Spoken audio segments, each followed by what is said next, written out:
আসসালামু আলাইকুম। ভালো আছেন? তো আপনাদের সাথে দেখা হয়ে ভালোই লাগতেছে আমার, যে আপনারা সবাই তো রিজেক্ট করছেন। তো আমি হচ্ছে এবার যারা ঢুকছে ব্যাচ, ঠিক আছে, তাদের আগে পেয়েছেন, ঠিক আছে, মানে হচ্ছে 88 লক্ষ জন, মানে আপনাদের অনেকের ছেলেদের চেয়ে অনেক ছোট। যাই হোক, তো এবার আমাদের কোনো অফিসার আসে নাই, আমার জন্য কষ্টের একটা ব্যাপার। আমার জন্য কষ্ট হয়ে যাবে, 1 বছর থাকা লাগবে, ঠিক আছে। আর আজকে আপনাদের সাথে দেখা ভালো লাগছে যে আমাদের এখানে আসলে আমাদের প্রিয় রাষ্ট্রপতি ছিল, কমান্ড করেছে, আরো ছিল মানে স্বাগত জানাই। স্যার একটু প্রবলেম হয়ে গেছে, পরে আসলাম। দেখা আসে আমার ভালোই লাগতেছে যে আপনার সবার সাথে দেখা হয়েছে।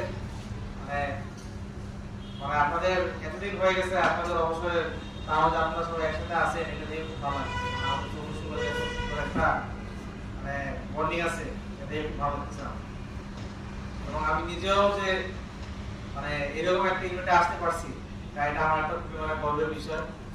আমি তো গত 7 মাস ধরে দেখতেছি ইভেন্টটা, মানে ইভেন্টটার যে শরীরটা আছে, অফিসার থেকে শুরু করে এসিও আদানের সৈনিক যাই যাদেরই হোক, সবার মানে মনোভাব এত ভালো, মানে তাদের কাজ, মানে যদি বলে যে মানে 16 মিনিটে এই কাজটা দেওয়া হয়েছে, চোখের বড়ই কাজ হয়ে যায়, কোনো এত টেনশন করা লাগে না, কারণ দেখা লাগে না, খুবই ভালো।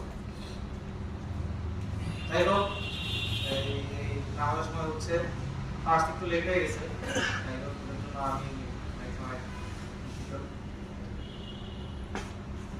আসলে সবার সাথে ভালো লাগতেছে, মানে খুবই আবেগ আবেগ